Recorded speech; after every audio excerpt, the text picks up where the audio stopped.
Hello, नमस्कार. कसे आहात सगळे? मस्त आहात ना? आशा करते तुम्ही सगळे आनंदात असाल. तुम्हा सर्वांचं अगदी मनापासून स्वागत आहे आपल्या चॅनलवरच्या आजच्या या व्हिडिओमध्ये. काल व्हिडिओ काही आलेला नव्हता. कालचा रविवार होता आणि घरी पाहुणेपरीसुद्धा होते. त्यामुळे मग काल व्हिडिओ काही आलेला नाही. हा कालच जो व्हिडिओ येणार होता तोच हा व्हिडिओ आहे. बघा, परवाच्या दिवशीच्या व्हिडिओमध्ये ना मी तुम्हाला सांगितलं होतं की अप्प्यांसाठीचं जे पीठ आहे, म्हणजे अप्प्यांसाठी जे पीठ आहे ते मी तयार करून ठेवलेलं होतं. मिक्स डाळीचं आणि तांदळाचं हे पीठ आहे. ते मी रात्रीलाच वाटून ठेवलेलं. दुसऱ्या दिवशी बघा, हे पीठ ना खूप छान असं फर्मेंट झालेलं होतं आणि म्हणजे अगदी व्यवस्थित अप्प्यांसाठीचं जे पीठ लागतं आपल्याला ते पीठ अगदी व्यवस्थित असं तयार झालेलं होतं. त्याला पुन्हा आणखी छान असं थोडंसं फेटून घेतलं आणि त्यानंतर त्यामध्ये ना बारीक बारीक चिरलेले कांदे, टमाटर, मिरच्या आणि सोबतच थोडासा हिरवा सांबार असा घातला. बऱ्याच ताई बघा कमेंट करतात की हिरवा सांबार म्हणजे तुम्ही कोथिंबीरीला नेहमी सांबार म्हणता. बघा, आम्ही ना विदर्भामध्ये राहतो आणि आमच्या विदर्भामध्ये जो हिरवा कोथिंबीर असतो त्याला ना सांबारच बोलल्या जातात. त्यामुळे मग मी नेहमी ना त्याला सांबारच म्हणते, कारण आमच्या भागामध्ये ना त्याला सांबार म्हणजे सांबार या नावानेच ओळखल्या जातं. हे सगळं घातलं आणि पीठ तुम्ही बघू शकत असाल की पीठ ना खूप छान असं फर्मेंट झालेलं आहे. म्हणजे हे अप्पे मला काल रात्रीलाच बनवायचे होते, पण म्हणजे लाईट गेलेली आणि साठीची जी डाळ आहे ती काही वाटलेली नव्हती. त्यामुळे मग हे आज सकाळी बनवण्यात आले. आणि सकाळी बघा, सकाळी ना टिफिनसुद्धा बनवायचा असतो थोडासा गोंधळच होतो. त्यामुळे बरीचशी तयारी मी रात्रीच करून ठेवलेली होती आणि चटणी वगैरेसुद्धा रात्रीच वाटून ठेवलेली होती. परवाच्या व्हिडिओमध्ये मी तुम्हाला शेअरसुद्धा केलेलं होतं. चटणीमध्ये तडका काही मी टाकलेला नव्हता, कारण म्हटलं तडका सकाळी सकाळी मग अगदी पटकन तडका टाकून होऊन जाते. त्यामुळे मग तडका काही टाकलेला नव्हता. चटणीमध्ये बघा, छान असं कडक तेलामध्ये ना राई घातलं, जिरा घातला आणि थोड्याशा ज्या लाल मिरच्या असतात, कढीपत्ता असतो तो घातला आणि ती जी फोडणी आहे ती चटणीवर ओतली आणि छान आपली जी चटणी आहे ती बनवून तयार झालेली.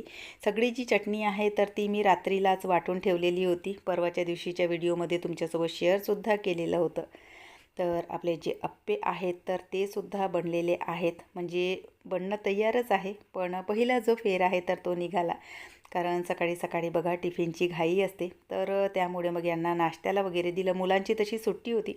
मुलांची म्हणजे सानूलाच सुट्टी होती, किट्टूच्या शाळेला काही सुट्टी नव्हती. त्यांच्या शाळेमध्ये ना शिवजयंतीचा कार्यक्रम होता आणि सानूच्या शाळेला शिवजयंतीची सुट्टी होती.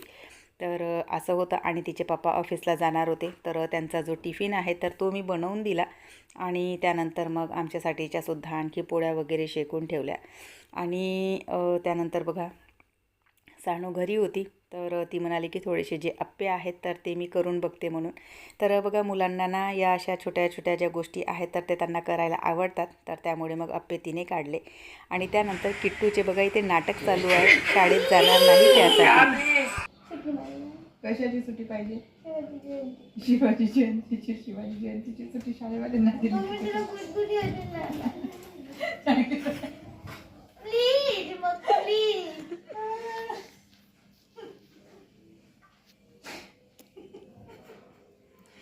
चल ठीक आहे, उठ ना.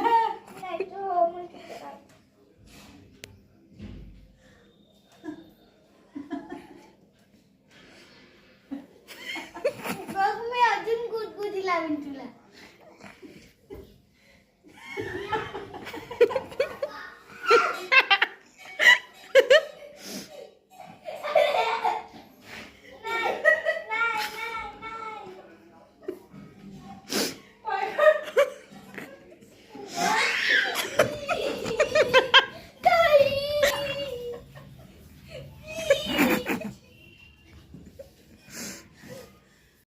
तर सानूच्या शाळेला शिवजयंतीची सुट्टी होती आणि किट्टूला सुट्टी नव्हती. बाकी आमच्या फ्लोअरचे जे तिचे मित्रमैत्रिणी आहेत तर त्या सगळ्यांना सुट्टी होती आणि या सगळ्यांचं बघून बघा किट्टूचं सुद्धा जे मन आहे तर ते विचलित झालं आणि तिलासुद्धा सुट्टी हवी होती. तर त्यामुळे तिचं ना म्हणजे माझ्या मागे लागली ती की मला सुट्टी मारू दे शाळेसाठी. तर त्यामुळे बघा तिचे ना पाया पकडून विनवण्या चालू होतं आणि सानू आणि मी आम्ही दोघीही तिची म्हणजे गंमत करत होतो की तुला शाळेत जायचं आहे, तुला सुट्टी घेता येणार नाही म्हणून. आणि त्यामुळे तिचं मग ना आमच्या मागे फिरणं आणि सुट्टी मारू द्या असं काय काय तिचे नाटक चालू होते. तर बघा मुलांना ना जेव्हा सगळ्यांना सुट्टी असते आणि एकीला जेव्हा शाळा असते तर त्यांचे बघा असेच नाटकं असतात. तर तिचे ते नाटकं चालू होते. तर म्हटलं चला शेवटी हिलासुद्धा सुट्टी घेऊ द्या म्हणून. कारण बघा जेव्हा सगळे ना मित्रमंडळी घरी असतात आणि आपल्या एकट्याची शाळा असते तर आपलंसुद्धा मन जायचं करत नाही. हे म्हणजे याच्यावरून मग तिला मग मी सुट्टी घेऊ दिली. त्यानंतर मग बघा झाडांना ना थोडंसं पाणी घालायचं होतं आणि माझ्या बाल्कनी गार्डनमध्ये आता सध्या ना फुलांची 1-2 झाडं मी ॲड केलेले आहेत. तर त्यांना बघा इतके छान फुलं येतात. म्हणजे जे जास्वंद असतो मिरची जास्वंद आहे तो. मिरची जास्वंद ॲक्च्युली मिरची नाही लागत त्याला, पण जे जास्वंद आहे ना तर ते अगदी छोटं आहे. तर त्याला ना नर्सरीवाले जे आहे तर ते मिरची जास्वंदच बोलतात. तर ते हे जास्वंद आहे आणि इतके छान त्याला फुलं येतात. झाड अगदी छोटंसंच आहे पण खूप सुंदर असे फुलं येतात.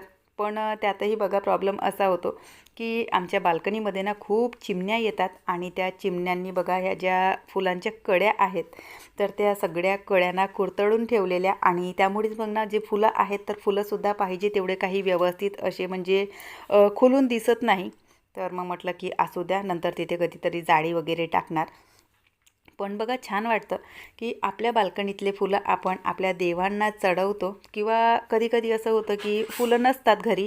तर त्यामुळे मग कधीकधी आपल्या बाल्कनीतले सुद्धा फुलं आपण आपल्या देवांना चढवू शकतो. तर खरंच त्यामध्ये ना एक वेगळंच समाधान असतं. आणि आज तसाही माझा देवारा तुम्ही बघू शकत असाल की त्यामध्ये बघा म्हणजे माझ्या इथले पूजेचे जे फुलं आहेत तर ते संपलेले होते. तर बरीचशी जी देवपूजा आहे तर ती बाल्कनी गार्डनच्याच फुलांनी म्हणजे झालेली. तर अशी छान देवपूजा आटोपली आणि त्यानंतर इथे मी पुन्हा आणखी एक रेसिपी बनवायला घेतली. तर जे अप्पे बनलेले आणि त्यानंतर इथे मी आता रव्याचे लाडू बनवणार आहेत. तर हे बनवण्याचं मेन कारण असं की घरी ना खूप सारा खोबऱ्याचा जो कीस आहे म्हणजे नारळाचं जे कीस आहे तर ते म्हणजे खूप असं जमा झालं होतं. आणि ते कशाचं तर बघा 2-3 दिवसाच्या आधीच ना महाशिवरात्रीची पूजा झाली. तर महाशिवरात्रीच्या पूजेमध्ये आमच्या इथे ना 1-2 नारळ लागतात आणि ते नारळ फोडले जातात त्या पूजेमध्ये. तर यांनी दोनही जे नारळ आहेत तर ते ओलेच म्हणजे जे पाणीवाले नारळ असतात तर तेच आणले होते. तर तोच बघा खोबऱ्याचा कीस होता आणि मग तो ना म्हणजे बुरशी लागतो त्याला, खूप दिवस जर आपण ठेवलं की त्याला बुरशी लागतं. तर त्यामुळे मग म्हणजे नुसतं खोबऱ्याच्या किसासाठी म्हणून ह्या ज्या 2 रेसिप्या आहेत तर त्या मी बनवायला घेतल्या. आणि खरं सांगायचं तर बघा यामध्ये ना असं की ज्याला आपण म्हणतो की 4 आने की मुर्गी और 12 आने का मसाला, तर अशातली गोष्ट झालं की अगदी थोडंसं खोबऱ्याचं कीस आणि त्यांच्यासाठी मी अप्पे बनवले आणि अप्प्यासोबत नारळाची चटणी बनवली. आणि त्यानंतर मग नुसत्या या खोबऱ्याच्या किसासाठीच रव्याचे लाडू मी बनवायला घेतले. तर म्हटलं चला ठीक आहे की घरी आपण असं बघा काहीतरी बनवतो ना तर मुलांनासुद्धा छान वाटतं, मुलं आवडीने खातातसुद्धा आणि त्यातल्या त्यात म्हणजे आपल्यालासुद्धा समाधान मिळतं की चला आपणसुद्धा घरी म्हणजे काय ना काय असे वेगवेगळ्या ज्या रेसिप्या आहेत तर त्या बनवून घेतो आणि मुलांना चारतो म्हणून. तर हे जे काम आहे म्हणजे नुसतं खोबऱ्याच्या किसासाठी म्हणून 2 रेसिप्या बनवणं तर खरं म्हणजे बघा हे काम ना फक्त गृहिणीच करू शकतात. कारण म्हणजे काहीही गोष्टी वाया जाऊ नये तर इतकं काम फक्त ते गृहिणींनाच जमतं.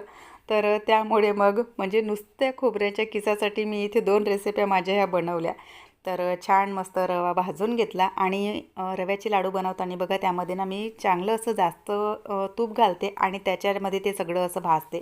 त्यामध्ये थोडासा मी खोवा घातलेला, खोबऱ्याचं कीस घातलं आणि त्यानंतर मग जी ही आपली वेलची वगैरे असते, चारोळी वगैरे असते तर ते घातलं आणि त्यानंतर साखरेचा पाक घातला आणि छान असे जे लाडू आहेत तर ते बनून तयार झाले.